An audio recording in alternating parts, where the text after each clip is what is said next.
Hey, alright, being in time, Heidegger. Let's go. Division 1, Chapter 5, being in is where we are. And so this section will flesh out what it means for Dasein to be in the world. And the answer to this, basically, in a nutshell, is it's fundamentally about disclosedness. It is disclosedness. That's what Dasein is. That's its principal function, if you like, in the world. It's to disclose that world. And there's a term Heidegger introduces here, which is there, and it's in this term there, he's trying to just capture this idea of how Dasein goes about disclosing the world, and it's closely related to something we talked about in a prior video, spatiality. And so I've got a little quote here from Being in Time. Here and yonder, or over there, are possible only in a there. That is to say, only if there is an entity which has made a disclosure of spatiality as the basis of the there. And so this there is basically a kind of setting up, making room for things to appear, for things to manifest as things in a world. Without that, without this there making ability, then there couldn't be a here or an over there. It's it's built into the very word Dasein as well, right? It's Dasein, there being, and that also is the reason why Heidegger chose that there being is because it encapsulates that idea that Dasein is a being which discloses the world, and he's kind of importing that same meaning through and using it, borrowing it here, where he says. Disclosing spatiality is done on the basis of there, like there. This idea of there means that suddenly there is, it means something to say here or over there, and the way that it means something is through this kind of perspective, which is what Heidegger calls the there. So it's this nature of Dasein to realize spatiality, and it's that gives things like notions like here and there meaning in the first place. And so that's what the there is trying to capture, just this idea of how Dasein discloses the world. And there are two what Heidegger calls equiprimordially existential constituents to the there that characterize the disclosedness of being in the world. And the first is attunement or mood. So attunement is not mood understood psychologically. That's the first thing. It's not an emotion. It's not emotion. Rather, it's an ontological concept which is prior to all psychological moods. And I've written here, it's the way that Dasein feels its connection to the world. Or perhaps a better way to say it is the way that Dasein is familiar with the world. And so the idea kind of here is that moods aren't internal. Like an emotion, if you think of an emotion, it's something which you feel inside and which doesn't come out of you. It's just an internal take on. It's an internal coloring of your perspective, I guess. But attunement is a little bit different. It's more like a way of. Or William Blattner describes this as saying they are ways of carrying oneself in life. So it's more like a kind of atmosphere that that Dasein is immersed in, rather than a psychic state. And it just has a deeper resonance about it than just a kind of the idea of a psychological mood. It's just trying to capture this way that Dasein is in tune with the world around it. And the way it's in tune is the way that Dasein discloses the world. These things happen together. It's not like there is a world and then Dasein is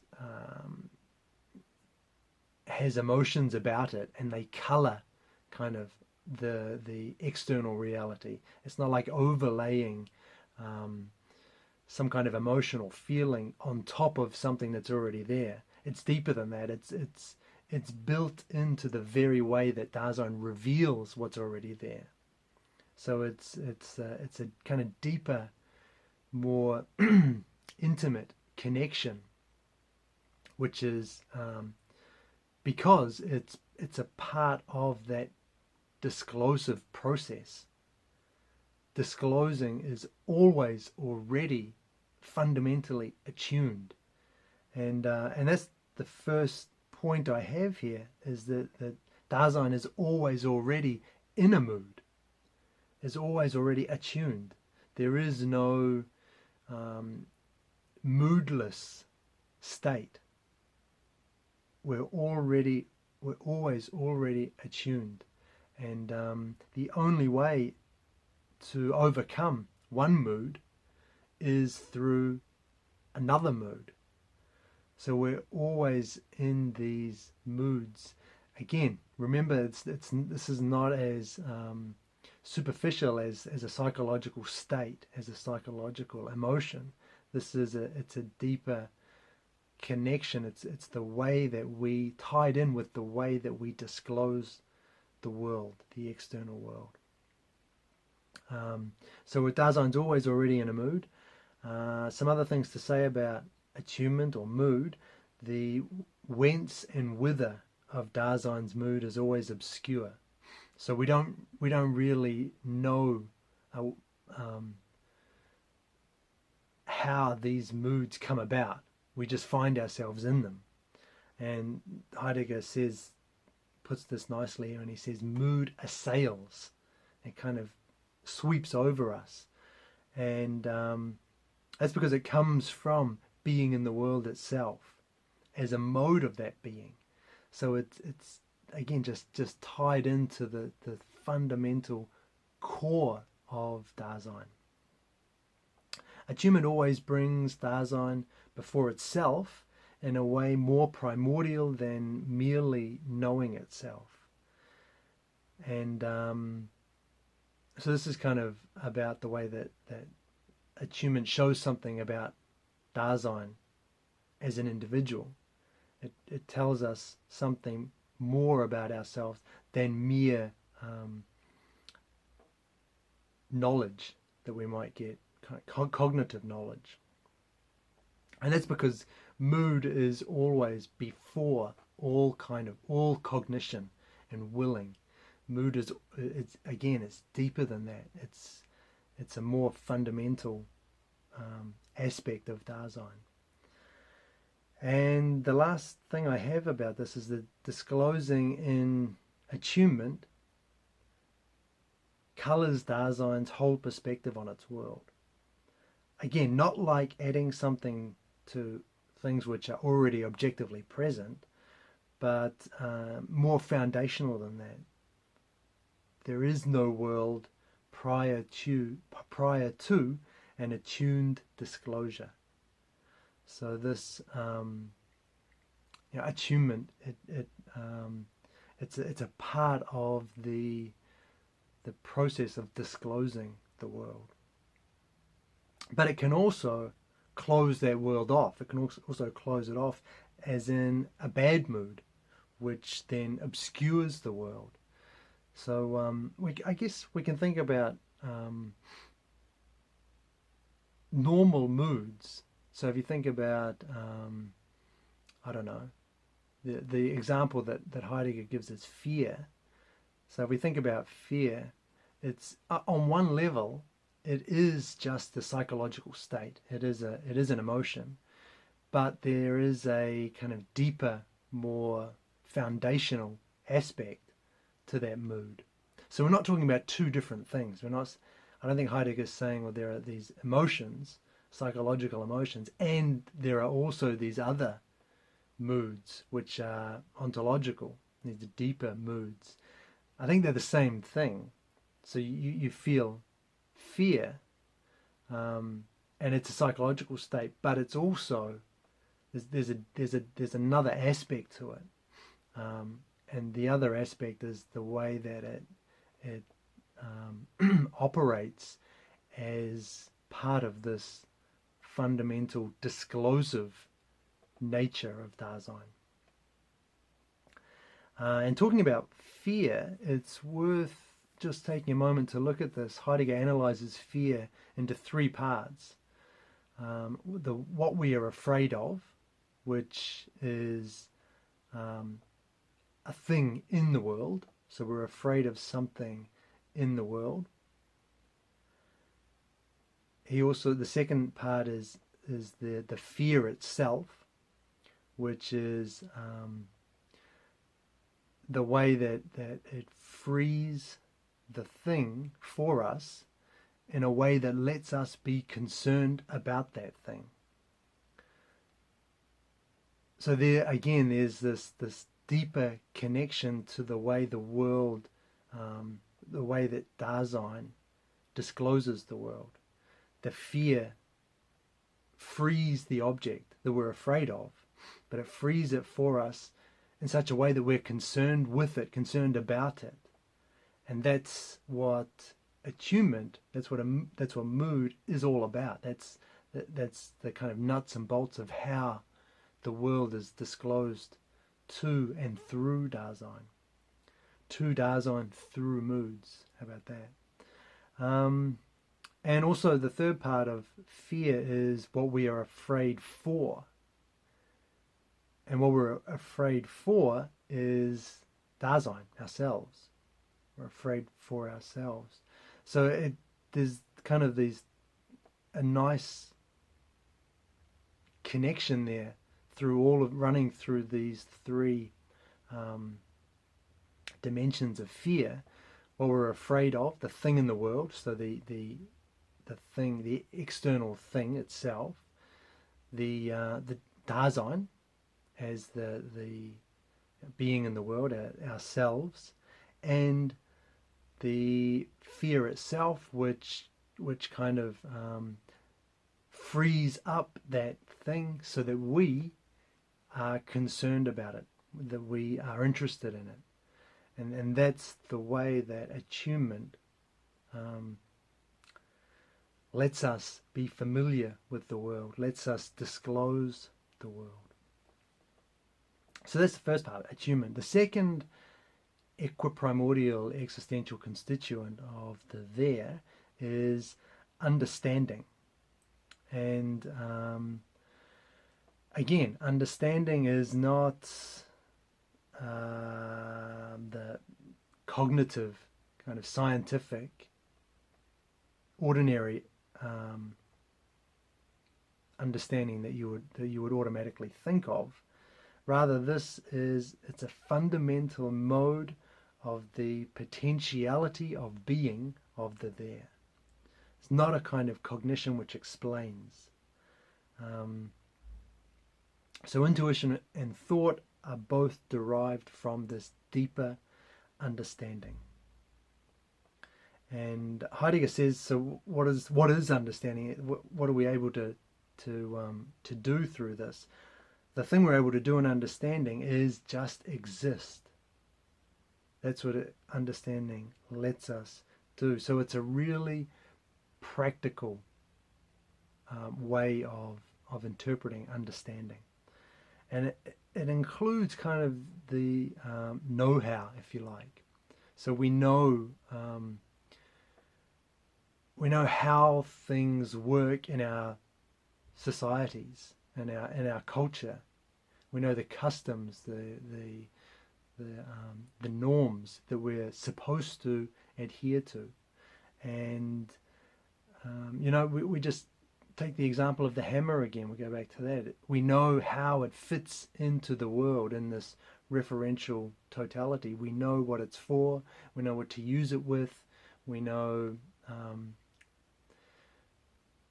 what we can accomplish with it. And that's this. It's that kind of engaged, practical dimension that Heidegger's trying to capture with the word understanding. So it's not just understanding as an kind of explanation of something. It's understanding as knowing how to use something, knowing what is appropriate and inappropriate, and knowing how to take a thing and use it in this situation or that situation, or not use it at all if the situation, if it's better that it not be used in that particular situation.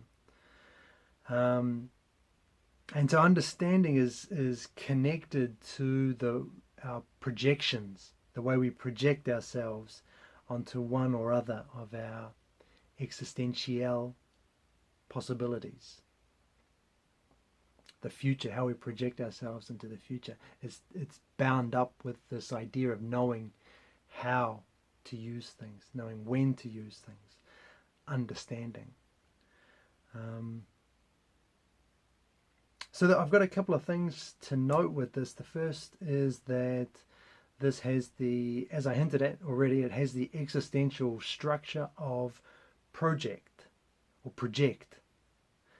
In that it projects the being of Dasein upon its for the sake of which. Again, that's just that idea. It's directed towards the achievement of a goal or some outcome we're aiming for. Understanding is crucial to success in that dimension, in that realm.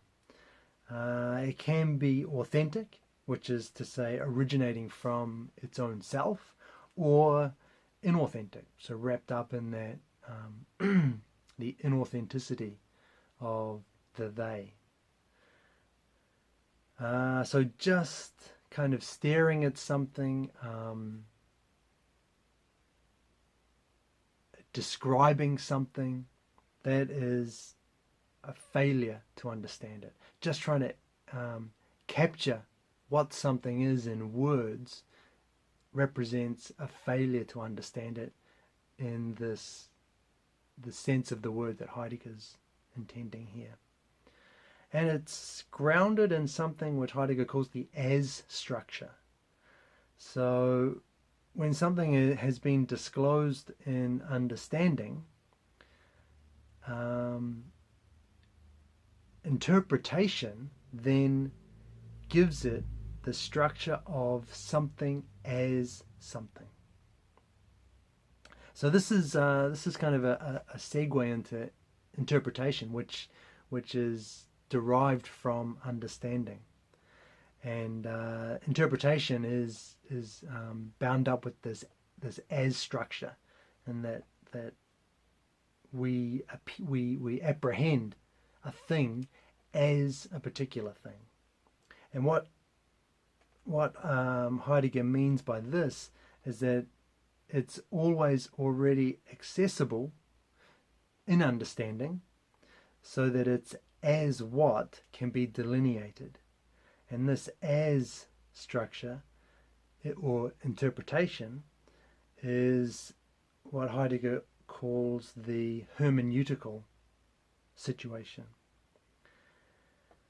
And so the idea here is that we don't have to analyze something at hand in the surrounding world, because it's always already disclosed in understanding through attunement, with an interpretation that automatically grasps things as they are.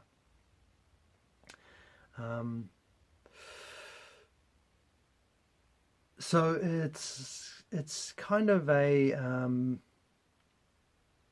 So as I said, it's derived from understanding, but how it's different from understanding is that it makes our possibilities, it makes this engaged,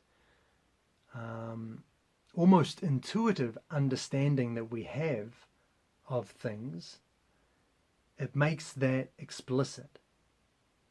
So it because often we can do things which we can't necessarily explain how we actually do them step by step. If we were to try and break it down cognitively,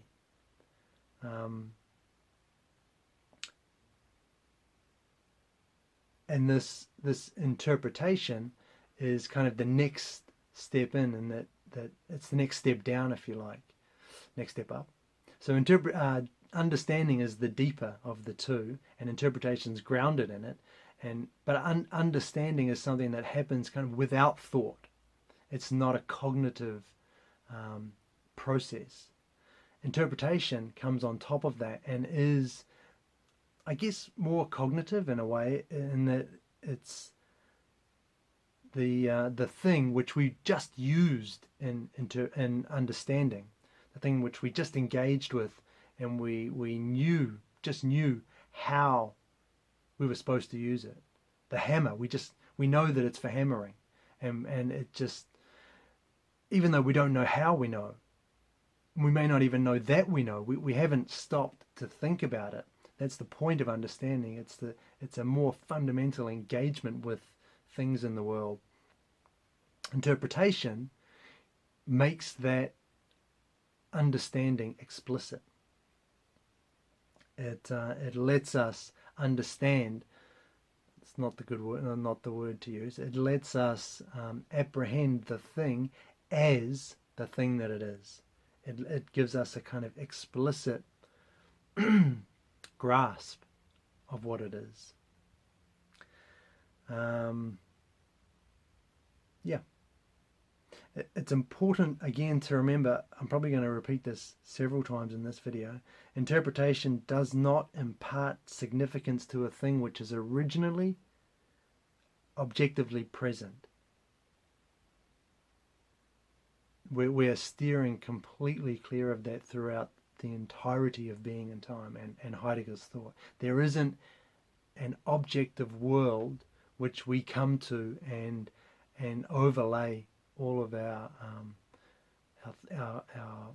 norms and values and customs on. It's not. It's there is no world prior to that. That in the disclosure of that world, these things are already there. So it's deeper than that. It's interpretation doesn't just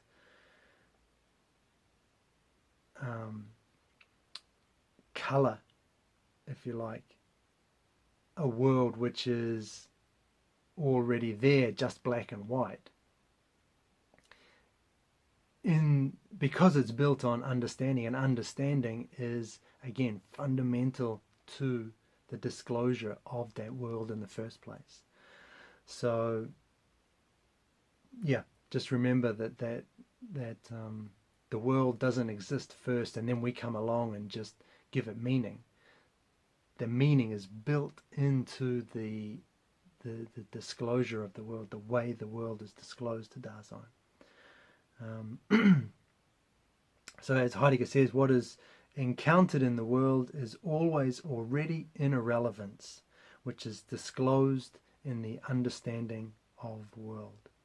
Irrelevance which is made explicit by interpretation. And that's pretty much it. That's what. So those two things characterize the fundamental disclosedness of Dasein. And interpretation, if we can just dwell on this for a little bit longer, interpretation is grounded in something Heidegger calls the for structure. That's for F-O-R-E, for structure, which is a tripartite distinction, the first of which is called for having. And this is the appropriation of being in understanding. And it's basically, it basically involves understanding the background context or the totality of involvements in which any concrete interpretation takes place. So, for example, a workshop, if we're talking about a hammer, the forehaving is the workshop and all of the associated goals and processes that a workshop entails. So it's in a way, I kind of think of it as like this background knowledge, understanding. That's forehaving. The second part is foresight. Foresight approaches what has been taken in forehaving with a definite view. So it gives a little more specificity, I guess, is the way to think about it. Drills in a little bit. So the unveiling of something specific towards which we set our sights within the forehaving. For example, we're looking now at the hammer. We're going to the hammer in that workshop. And the third part is the foreconception. And this is the definite conceptualization decided on in interpretation. So the full understanding of the object grasped by interpretation. For example, the hammer as a tool for hammering. And there's that hermeneutical as in there, which is all important when we're talking about interpretation and the force structure. Okay, so that's kind of the first part. We're approaching the half-hour mark, so I think I'll hit one more short section before I close off, and we'll finish this chapter in the next video. And the little part I'd like to look at next is where Heidegger talks about the vicious circle. And the circle here is kind of, I've got it over here, the vicious circle of knowledge and interpretation and the connection there. So interpretation is predicated, grounded in this understanding, but understanding is always already thrown and immersed in the world, as we saw. It's always, there is no perspective-free understanding. And there is no world prior to an understanding. So understanding is fundamentally connected to the world in the first place. But then if that's the case, how can we ever have knowledge of the world which isn't already conditioned by that very world? We can't ever have an interpretation of anything that isn't already conditioned by the world itself, because understanding is so closely bound with the world itself and with the disclosedness of the world. So it's kind of like the idea, the vicious circle is kind of like we can't get out of the world in order to have a kind of a free perspective on it.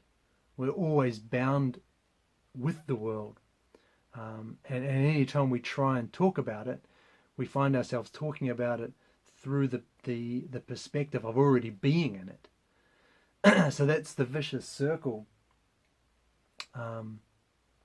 Heidegger's grappling with here. But he says the secret to overcoming it is to realize it's not a vicious circle in the first place.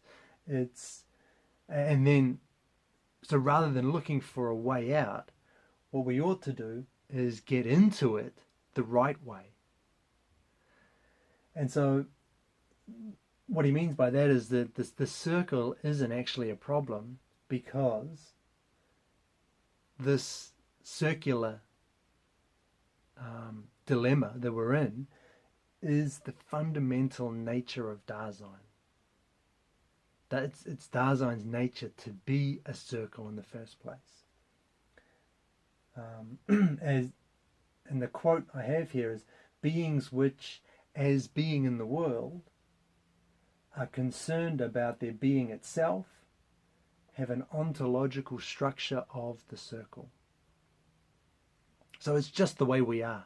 It's just what it means to be Dasein, is to be in this circle. So we don't want to try and get out of it. Rather, we want to understand the circle in as much detail as we can, and then kind of embrace that circle, understand it, grasp it, and then in doing that, ensure that the force structure, the interpretation that we make from that circle, from being in that circle, are not given to it by chance ideas and popular conceptions. So we want to try and recognize that we are in a circle, but there's no way out. That's what it is to be Dasein. But we can strive for an authentic mode of being Dasein, a way that's not influenced and or that's just not influenced by the they, if you like, by its lostness in the they. So there's no circle. That's the well, there is a circle, but it's not vicious. So that's the kind of resolution there. I like that. That sounds good to me. So I'm going to wrap it up there. We'll finish this chapter. In the next video, we'll look at statement, discourse, and entanglement. So until then, thanks for listening.